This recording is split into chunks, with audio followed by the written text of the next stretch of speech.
Okay, seriously, I can't sit in front of the fan, but you can be in front of the fridge. Let's go. I haven't eaten fries. Maybe I'm jealous. Hi, guys. Welcome back. Had that fun little Tabata. Hopefully everything's nice and burning. Again, real quick, in case you missed the first video, we are live on Zoom today. I'm leading a class at 9:30. Coach Shar is leading a class at 5 o'clock. Get on that if you want to join in with your people. But if you're flying solo, use this video how you want.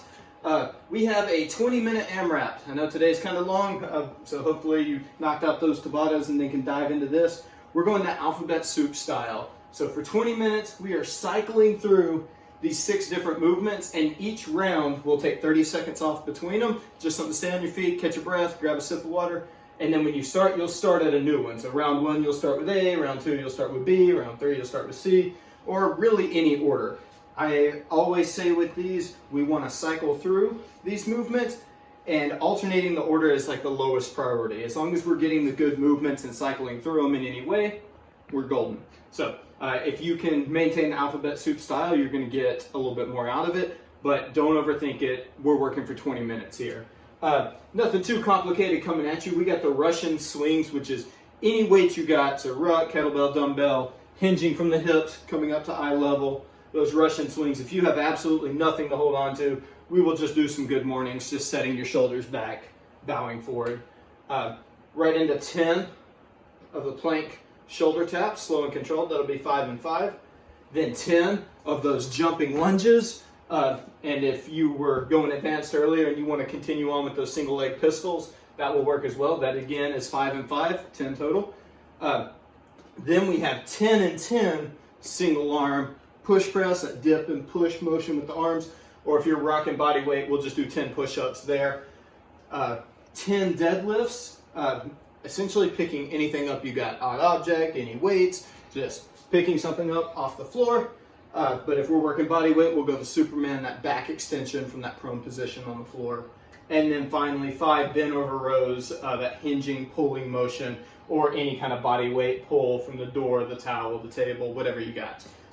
So cycling through all 6 of them, resting 30 seconds. I'm going to send Coach Shar through these movements. Starting with the Russian swing, again, find something that you can get your hands on that's going to feel good and tight. Here, we'll just start with a standard one. Get a kettlebell. So again, this is eye level, which is right about here for her. So she's going to bop my hand with that kettle, hinging from the hips, really squeezing her butt at the top, relaxing through the shoulders.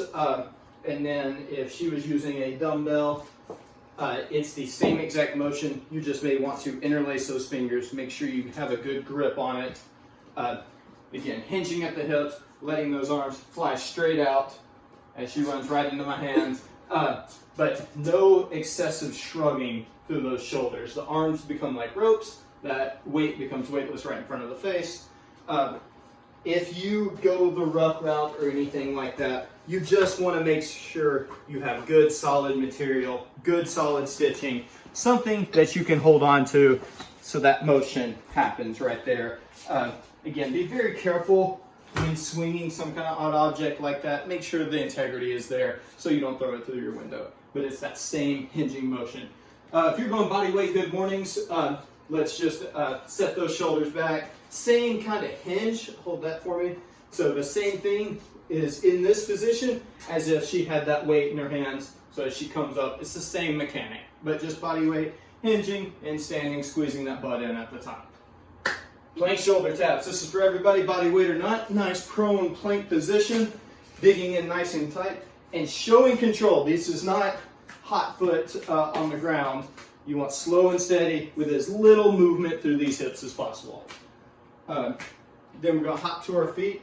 We're going jumping lunges. If something keeps you from jumping, they can be stationary, but we want ideally to come down, touch the ground with the back knee, spring up, and switch. So it's a light kiss of the ground each rep. That's good. That quick switching, if the springing up is not happening, just stick to your normal stationary lunges. And if you're going advanced and you want to crank out those single leg ones like we did in the earlier video, just hinging, shooting down, coming up, alternating legs each time, that will work as well. Just like in the buy-in, if these pistols are like a new thing for you and they're going to bury you, Don't bother with them. We want you moving. Single arm push press, whatever you want. This is 10 and 10, so I would always recommend that you start with your weaker side. You're going to dip straight down and drive straight up. So this should be something that you could manhandle, but the power is coming from the legs as you drive that weight straight up, getting that good lockout. 10 of them, switch sides, and then 10 of them. Notice how our biceps right there at the ear, elbow locking out. If you're going body weight, regular push-ups. So I know you're probably sick of push-ups after the Tabata, so luckily it's only 10. But all the way down, chest to deck, and pressing up. If by chance you scaled the push-ups in the Tabata and went to an elevated surface, you can continue with that. But if that was kind of difficult to set up and the flow's interrupted, you can go to your knees as well for this. But keep those hips off the ground. Get that full range of motion, chest to deck, full extension. Let's pick something up. Deadlift. So yeah, let's grab that kettle.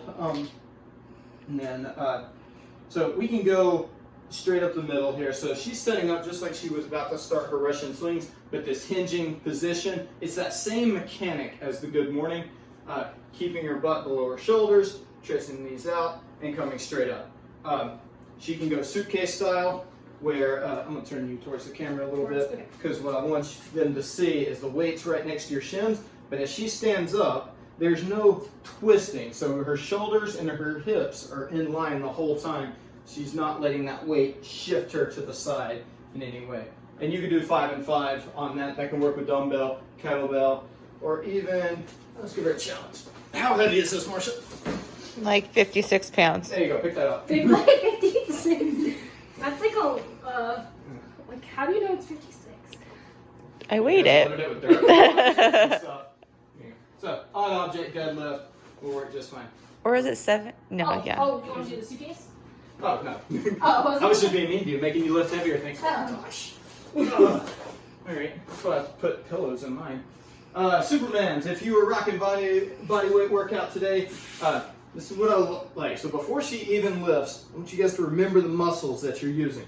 They're here, from the back of the knee to the waist. That is where your priority is. The shoulders will lift a little bit, but we're not looking for a big pinch in the back. So as she lifts, she extends out, and all of this is flexing. So she controls it up, controls it down. You're not a dead fish on dry land. You are a superhero. You're extending and controlling down. And then finally, the bent over row. We did this in our buy-in today for the Tabata, and it's pretty much the exact same scaling. So if Shar was going to use that same kettlebell, she'll be in that hinge position, pulling that weight back, aiming kind of for her hip, so that elbow shoots back. It's not a curl up to the shoulder, but a pull back. If she used 2 hands, it may not work the best with a kettlebell. If you want to try it. Well, I'm okay with that. It does work with a kettlebell, but it's both elbows working together. And then that same doorway row that we did in the buy-in would work as well. Any kind of table row, any kind of towel row, all that body weight stuff, anything that you can pull with will get the job done here. And then this is 30 seconds rest active. You're standing on your feet, you're not sitting down, you grab a quick swig of water, whatever you need there. But when we start back, ideally we want to start with the next one down. So if it's ABCDEF, the next round after the 30 seconds, BCDEFA, and cycle through. Don't break your brain over that. We want you guys moving for 20 minutes. You're going to score your rounds and reps in this as many times as you can cycle through. We'd love to see your scores. Join us on Zoom, 9:30 and 5 p.m., or we'll see you on SugarWOD. Tag us on Instagram at CrossFit_TO. Use our hashtag BuiltByCFTO. We got a lot of fun stuff for you guys this week. We're excited. Hopefully you are too. See you soon.